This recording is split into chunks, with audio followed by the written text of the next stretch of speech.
Indonesia bangkit. Prabowo bawa investasi ratusan triliun dari Cina. Apakah ini murni investasi?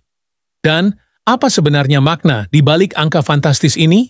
Lalu bagaimana langkah Prabowo akan mengubah masa depan Indonesia?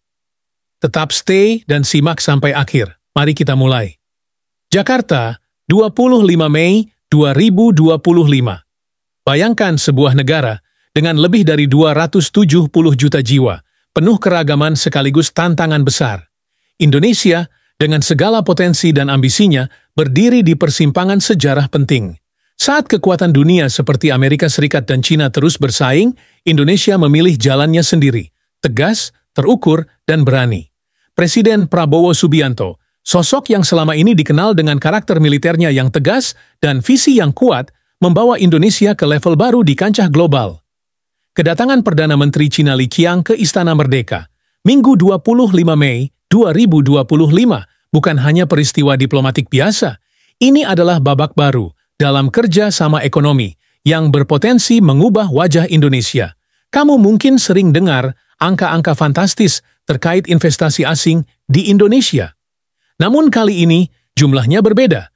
Dengan nilai sekitar 10 miliar dolar Amerika Serikat, atau setara 162 triliun rupiah, investasi Cina akan mengalir ke sektor-sektor strategis yang menjadi prioritas pemerintah.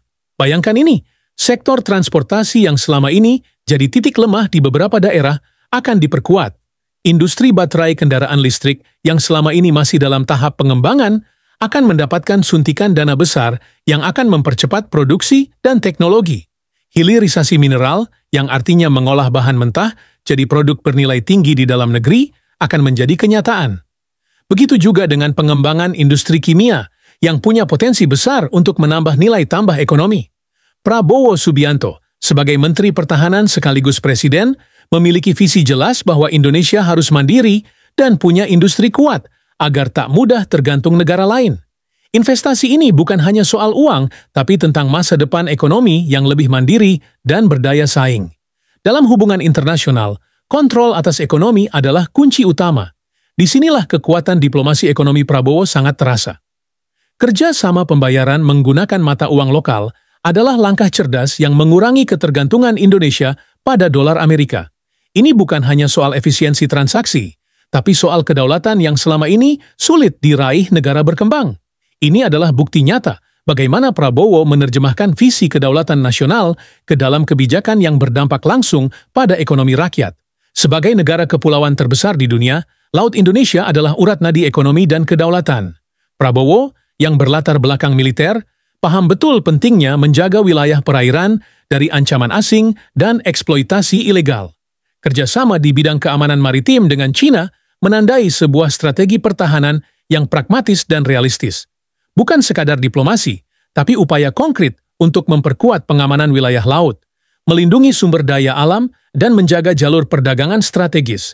Tidak hanya soal investasi dan keamanan, momentum kunjungan Li Qiang juga menjadi ajang bertemunya ratusan pengusaha Indonesia dan Cina. Forum Indonesia-China Business Reception 2025 membuka pintu lebar-lebar bagi kolaborasi bisnis yang dapat menyentuh lapisan masyarakat luas. Ini adalah contoh bagaimana visi Prabowo membawa ekonomi Indonesia tidak hanya tumbuh, tapi juga inklusif, dengan kesempatan yang lebih merata. Prabowo Subianto bukan hanya seorang politisi atau mantan jenderal. Ia adalah pemimpin dengan visi besar untuk menjadikan Indonesia sebagai kekuatan ekonomi dan pertahanan yang dihormati dunia. Strategi yang dipilihnya selama ini menyeimbangkan antara hubungan dengan kekuatan besar dan menjaga kedaulatan nasional, membuktikan keberanian dan kecerdasan politiknya. Dengan investasi 162 triliun rupiah, langkah-langkah strategis dalam diplomasi ekonomi, dan perhatian khusus pada keamanan, Indonesia di bawah kepemimpinan Prabowo mulai menjadi pemain utama di panggung global. Ini bukan soal ambisi kosong, tapi hasil nyata dari kerja keras, visi, dan keberanian mengambil keputusan sulit. Dunia kini mulai menghitung Indonesia, dan ini baru awal dari babak baru yang menjanjikan.